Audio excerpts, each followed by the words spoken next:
Welcome to the BrainShape podcast, hosted by Dr. Andrea Wilkinson, a show where we cut through the noise of the ever-growing, ever-changing world of brain health. What works and what doesn't, what's fact and what's fiction. We look at tips, tools, and techniques backed up by real scientific studies to help you keep your brain healthy and hopefully have some fun along the way. Now, here's your host, Dr. Andrea Wilkinson.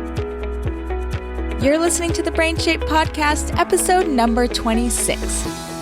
Before I get to today's topic, I want to first say thank you. Thank you so much for listening and for spending your valuable time with me. It's such an honor to be sharing brain health information with you, and I'm thrilled to know that we have listeners from all over the world tuning in. And I want to be sure to always be sharing brain health information and knowledge that you care about. So I want to hear from you.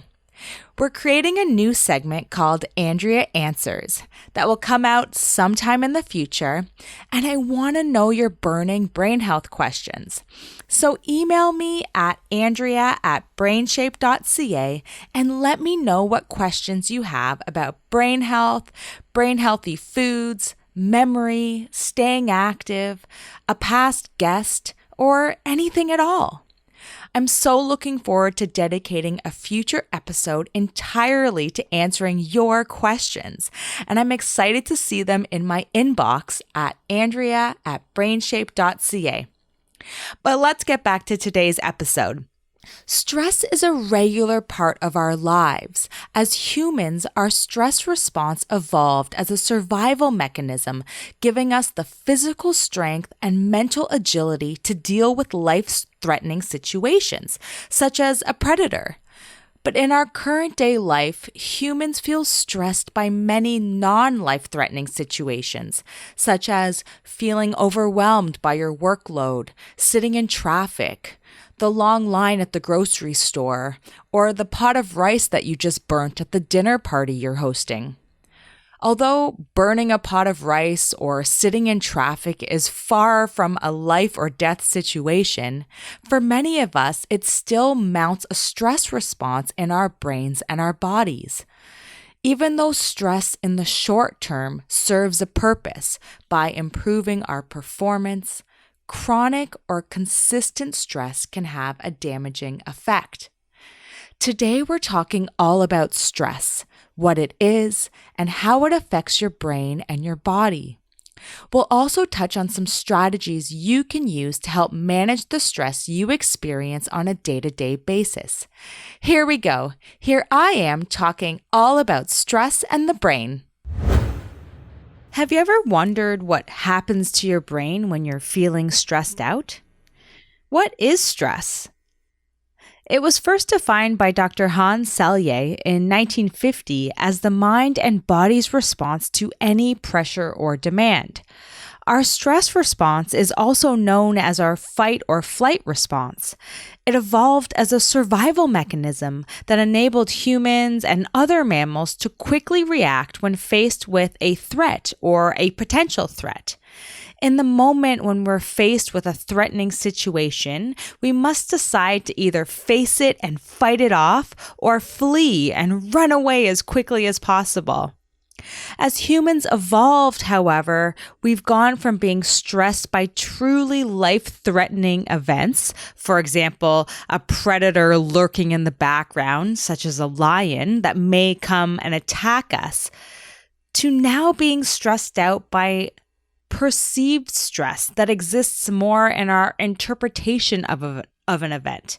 For example, a traffic jam or work pressure or family challenges. What is a stressor? Simply put, a stressor is the thing that stresses you out. A stressor can be an internal thought or an external stimuli or event. It is our perception of a stressor that determines if it will kick off a stress response in our brains and in our body. Your stress response will be triggered regardless of whether the stressor is real or imagined. Given the role of perception in our experience of stress, what triggers a stress response in one person might not trigger a stress response in another.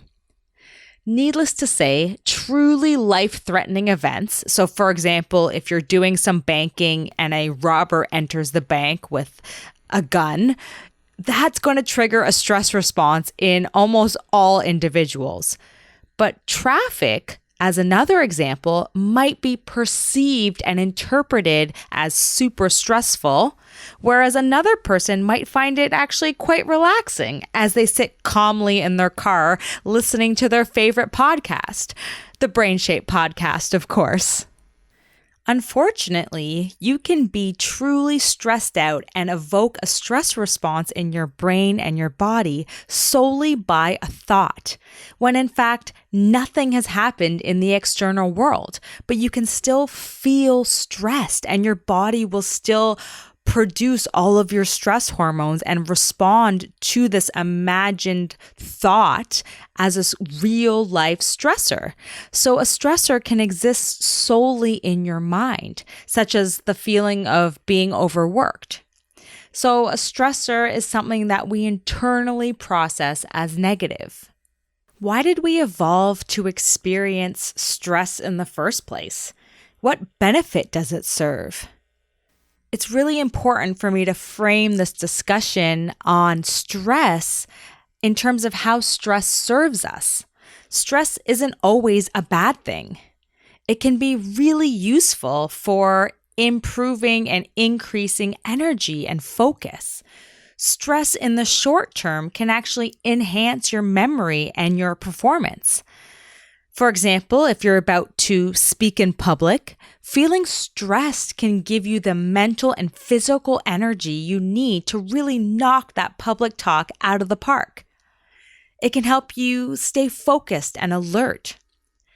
But stress can become dangerous when it's experienced continuously or chronically. In fact, chronic stress can actually change your brain. The consistent experience of stress can negatively affect the size of your brain, its structure, and even how your brain functions. So what happens when we experience stress? Your stress response begins in your brain, specifically in your hypothalamic pituitary axis, or your HPA axis, and it results in a series of interactions that take place between your brain and your body. So when you experience stress, your heart starts to beat faster than normal, which increases blood flow to your muscles. Your breathing speeds up, sending more oxygen to your brain, which boosts your level of mental alertness. Glucose or sugar is released into your bloodstream, which gives you more energy. And all of these changes happen so quickly, so you have no conscious awareness of them. But they are all meant to increase your chances of survival by giving you extra energy and mental focus to get out of the stressful situation, either by fighting or fleeing as fast as you can.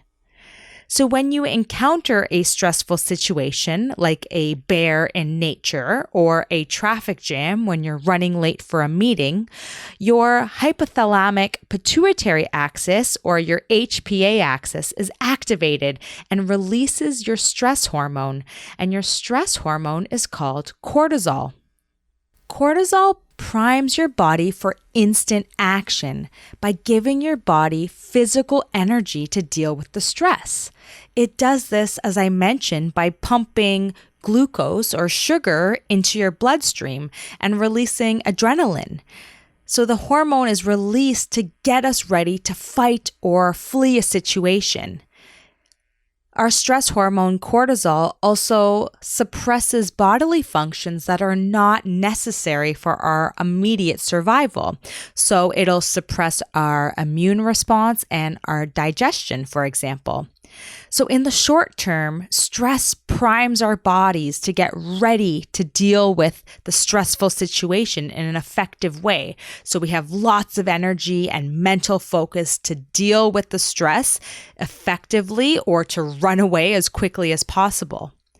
But high levels of cortisol, or our stress hormone, over long periods of time can have a damaging effect on your brain. So as I mentioned, stress in the short term, having those bursts of cortisol, that stress hormone, can really boost our cognitive functions and increase alertness and focus.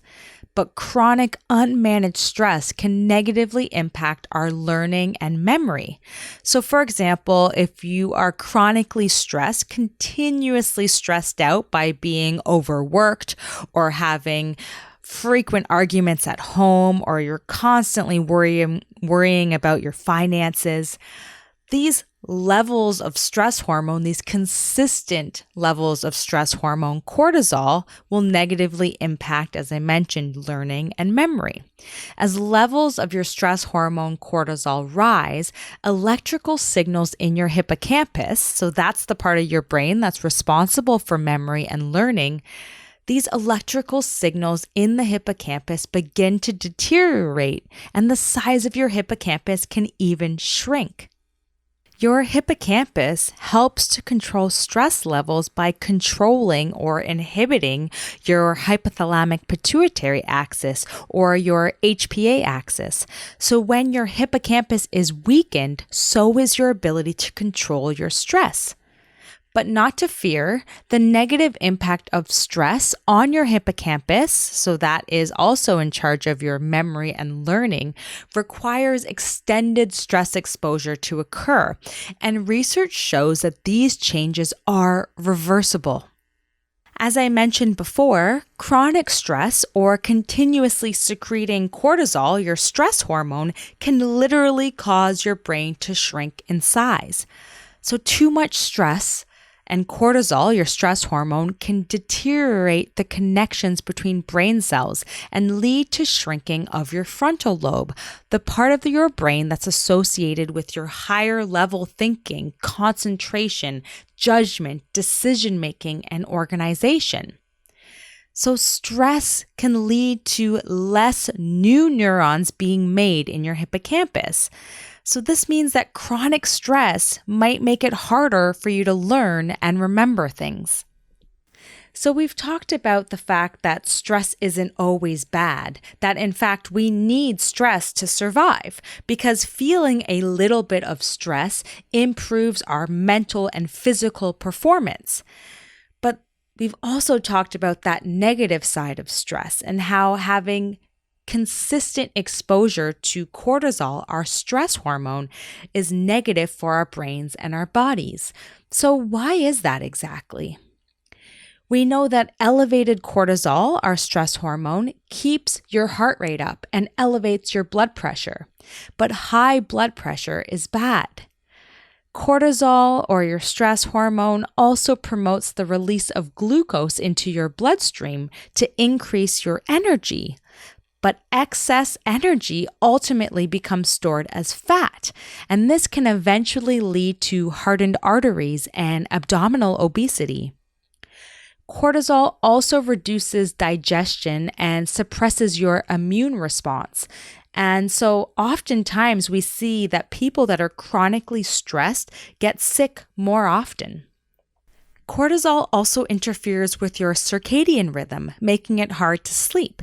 And as we talked about in episode 10 of the BrainShape podcast, sleep is central for brain health. So if you're constantly feeling stressed out, you're not going to be sleeping very well.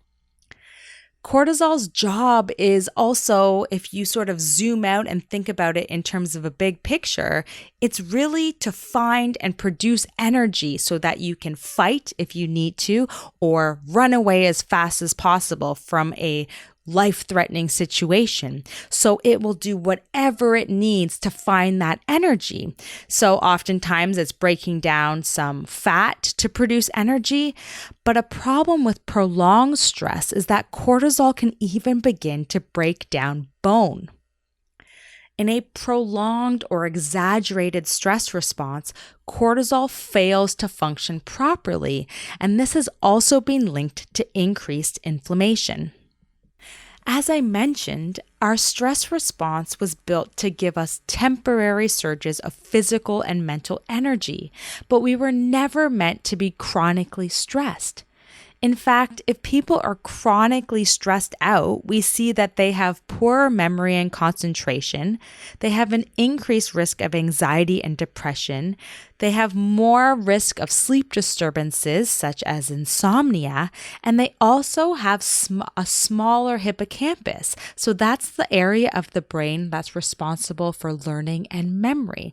So the hippocampus in people that are chronically stressed out is found to be smaller than individuals who are not exposed to chronic stress. In fact, research studies, so specifically imaging studies that look inside our brains, have shown a connection between cortisol levels in our blood and physical changes in the brain. So these brain scanning studies have actually shown that people with high levels of cortisol, our stress hormone, when they have high levels of cortisol, they have smaller brains and worse memories. So it's really, really important that you look for ways to manage your stress levels. As mentioned earlier, our experience of stressors, the non-life-threatening kind, differs from one person to the next. And we know that experiencing chronic stress is bad for our bodies and our brains. So let's end this episode by talking about how best to manage stress. It's important to note that our aim is not to eliminate stress completely. Remember, a little bit of stress helps to optimize your performance and keeps you stimulated, focused, and alert, all of which are really good things. However, consistently feeling stressed, also known as chronic stress, is bad for your body and your brain. So what can you do to help minimize your experience of chronic or consistent stress? What are some stress management techniques you can incorporate into your daily life? Managing the stressors in your life and your experience of stress is critical for brain health. So what are some tips and tools that you can use to help to reduce stress? So the first tip is exercise. And I know that this is not new information, but exercise helps to reduce stress and has been linked to increases in the size of the hippocampus, thereby improving your memory. Exercise has also been shown to improve your heart health and your mental health. Because when we're exercising, we're releasing our happy hormones like endorphins, which leads to feelings of being calm and relaxed. If you want to learn more about our happy hormone endorphin, you can check out episode number 21. And daily exercise has been linked to reduced levels of depression and anxiety. And the key to consistently releasing the happy chemicals associated with exercise is to make physical movement a daily part of your routine. And as I always like to say, move your body every day in some way. If you're just starting out with exercise, keep it simple. Just put on your running shoes and go for a 30-minute walk. It doesn't need to be complicated. Daily exercise is a great way to manage stress and boost your mental functions, your feelings of alertness, and your concentration and focus. And it also helps you get more sleep. You can also manage stress and your experience of stress by reducing your intake of stimulants such as caffeine, nicotine, and sugar. Also, make sure you're eating a balanced diet. The majority of each of your meals, so around 50% of your plate, should be fruits or vegetables. Less fruit, of course, if you're diabetic. So the final tip I'll share with you about techniques that you can use to help manage your experience of stress is to include meditation into your daily routine. So there's lots of different types of meditation that we can talk about, but I'll give you some examples here that you can try out at home. So yoga is a type of movement meditation that includes deep breathing that really helps to calm your system. Tai Chi is a Chinese martial arts that's also movement-based, and it increases balance and decreases your risk of falls. And if you're interested in learning more about Taoist Tai Chi arts, I invite you to listen to episode number 8. Qigong is a holistic system of coordinated body posture and movement to enhance the flow of qi and includes breathing as well.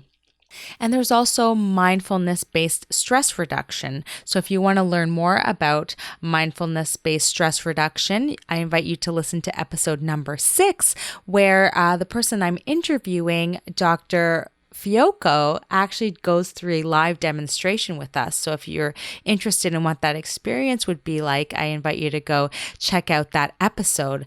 But mindfulness is really about being present in the current moment with focused attention, with non-judgmental experience of the current moment and really being present in the now. So it's not about an absence of thought, but really a narrowing of thought and bringing your attention to the current moment.